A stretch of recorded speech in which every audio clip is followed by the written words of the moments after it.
Assalamualaikum kainyo katantan sa mga kapatid natin Muslim sa Mindanao. Magandang umaga sa Luzon. Maayong buntag sa Visayas. Kung napadaan lang kayo, don't forget to follow mga idol. For today's video mga idol, bibili kami ng saging, tsaka puso ng saging. Dito lang po yan sa kapitbahay namin. Alam nyo naman pag probinsya idol, kahit 2 kilometro na ang layo, kapitbahay pa rin. Masarap kasi kumain ng saging ngayon mga idol, lalo na paglagyan mo ng ginamos. Tapos may sili, kalamansi. Ay, sarap. Nice. So ngayon mga idol, nandito na kami sa may tabing ilog.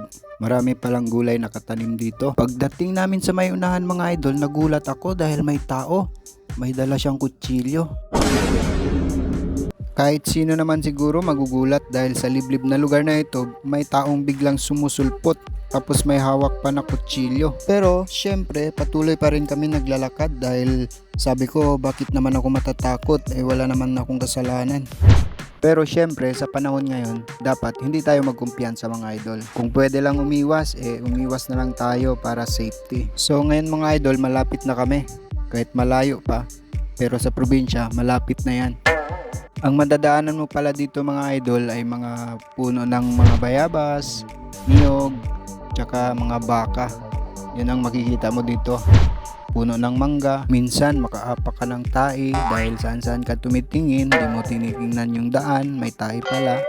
Ganito po ang life ng probinsya mga idol. Pero mga idol, pag nasa probinsya ka, hindi ka talaga magugutom basta may bigas ka lang. Dahil hindi ka mamumblema ng mga gulay dito mga idol. Basta marunong ka lang magtanim. O yan na mga idol, malapit na talaga kami sa bahay ng kaibigan ng mama ko mga idol. Dito kami magbili ng saging tsaka puso ng saging para gawin naming gulay mamaya. Pagdating namin mga idol, naabutan namin yung anak ng kaibigan ng nanay ko. Nagtanim siya ng tanglad mga idol para sa December daw ito, pangbenta. Ako naman mga idol, hila-hila ko yung mahaba na sungkit. Panigurado talaga to mga idol para marami akong makuha na puso. Dahil ang layo-layo ng nilakad namin tapos konti lang yung dalhin mo. Lugi ka sa biyahe mga idol. So yan mga idol, pagkatapos ko kumuha ng puso, tinira ko agad yung saging. Nilagyan ko kaagad ng hakhak para makaakyat ako doon sa taas. Kala ko makuha ko ng saging, mahirap pala, kaya bumaba ako ulit. Katapos bumaba, umakyat na naman ako ulit. Ang hirap talaga kaya gumawa ako ng plan B. Pinutol ko siya side by side, so ayun, bagsak. Ang problema ko na naman mga idol kung paano ko siya makuha kasi mataas. So ngayon mga idol, susubukan ko siyang sungkitin. Baka makuha. Pero ayaw talaga mga idol, kaya ito na lang ginawa ko. No real kusgan. Si Tarzan.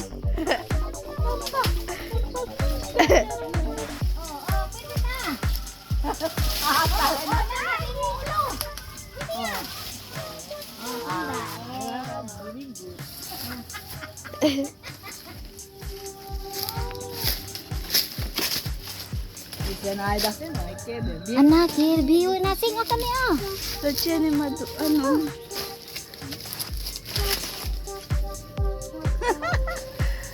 Hala, dog kuan, dog Amo lang sa loro. viejo ya mira yo, na gana otro viejo. Juan, Mira daw kita, hindi ba?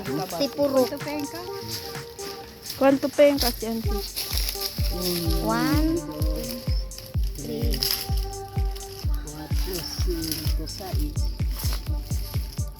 Hindi, ganun, hindi. Di ba purok? Sige daw. Hindi. Aki daw. Aki daw ding una. Oh. Yan, may kapo. Ite una. 50, sí. Pero si Makat, hablan conmigo. Ang pang-araw. Ay, pa sipon na. Sipon. Ayun Sina na. lang si?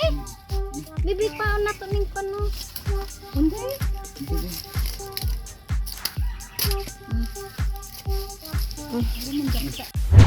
At yun nga mga idol, pauwi na kami dahil nakabili na kami ng saging at saka puso ng saging sa halagang 50 pesos. O di ba napakamura mga idol, saan pa kayo makabili ng ganyan? Sulit na sulit talaga yung pagpunta namin dito. So, nagpapasalamat ako ng marami kay Auntie Ding dahil binigyan mo kami ng murang saging sa halagang 50 pesos. Thank you so much Auntie Ding. At sa mga nanonood ng mga videos ko, thank you so much din sa panonood, sa mga nag-comment, nag-like sa mga videos ko. Thank you so much dahil napakalaking tulong na po yan para sa akin.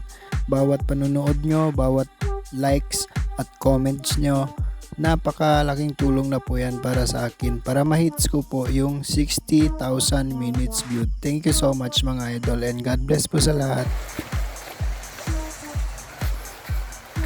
Ay.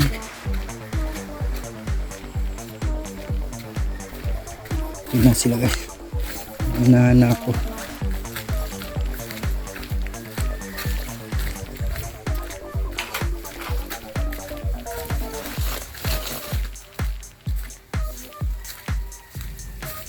Tabi po.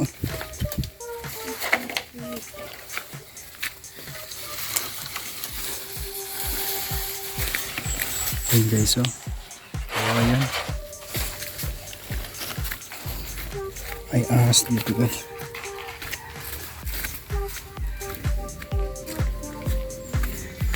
Natakot yung ahas dito guys.